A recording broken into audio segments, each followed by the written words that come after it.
काय कशा स्वरूपाची याचिका आणि काय त्याच्यामध्ये उल्लेख? तत्कालीन महसूल मंत्री राधाकृष्ण विखे पाटील यांनी 4-5 दिवसापूर्वी सोलापूर जिल्ह्यात माढा तालुक्यामध्ये टेंभुर्णी या गावी एका कार्यक्रमाला आले होते।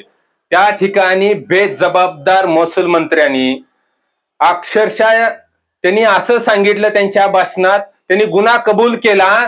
त्यांनी सांगितलं की मी सोलापूरमध्ये अवैध वाळू उपसा चालू होतोय, अनेक लोकांचे मला फोन येते, ती सगळी लोक आपलीच आहेत आणि कलेक्टरला सांगितलं की तुम्ही गाड्या सोडून द्या।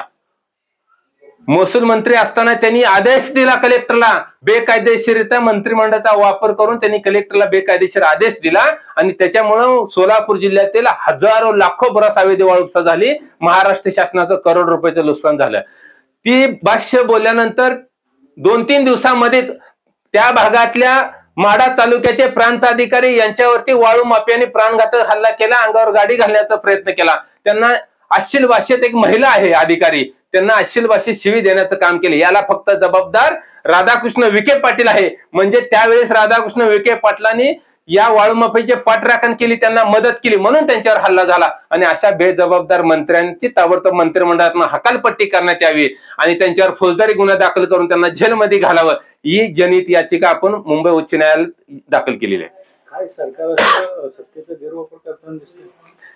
खर तर सरकारमध्ये बसलेले अनेक मंत्री बेजबाबदार मंत्री आहेत, स्वतःच गुन्हेगार आहेत, स्वतः वाळू माफी आहेत। तुम्ही विचार करा, महसूल मंत्री असताना असा बेजबाबदार डोक्यात भुस्या भरल्यासारखा मंत्री जर वागत असेल तर महाराष्ट्रावर नांगर फिरवला असेल, महाराष्ट्राचं किती वाटोळ केलं असेल। अहो, सोलापूर जिल्ह्यातला विषय नाही, ती ह्या मंत्र्याची चौकशी करून महाराष्ट्रात कुठल्या कुठल्या जिल्हा अधिकाऱ्याला, कोणत्या कोणत्या विभागातल्या अधिकाऱ्यांना यांनी असे बेजबाबदारपणे बेकायदेशीर आदेश दिले आणि किती 2 नंबर करण्यास पाठीशी घातले आणि मदत केली, ही जी चौकशी होऊन त्याच्यावर तात्काळ गुन्हा दाखल झाला पाहिजे।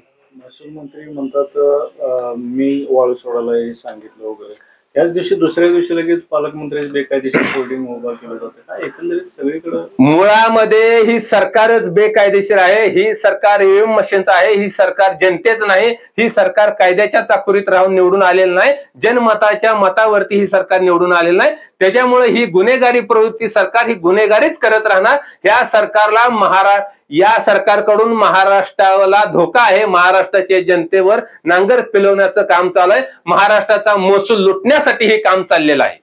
याचिका शिवसेनेच्या वतीनं केली की वैयक्तिक शरद कोळी म्हणून केलेला आहे। मी अनेक वर्ष झालं वाळू माफियांच्या विरोधात काम करतोय आणि म्हणून मी जनहित याचिका दाखल केलेला आहे। केवळ महाराष्ट्र शासनाचं नुकसान होतंय, कायद्याचा गैरवापर होतोय, मंत्रिमंडळाचा गैरवापर करून चुकीच्या पद्धतीने अधिकाऱ्यांना आदेश देऊन त्यांना पाहिजे त्या पद्धतीने महसूल लुबाडण्याचं आणि लुटण्याचं काम चाललेलं आहे। महसूलवरती दरोडा टाकण्याचं काम ही बेजबाबदार असे मंत्री करत आहे, म्हणून त्यांच्यावर तात्काळ मंत्रिमंडळातून हकालपट्टी करून त्यांच्यावर गुन्हा दाखल करून त्यांना जेलमध्ये घालण्याची मागणी केली।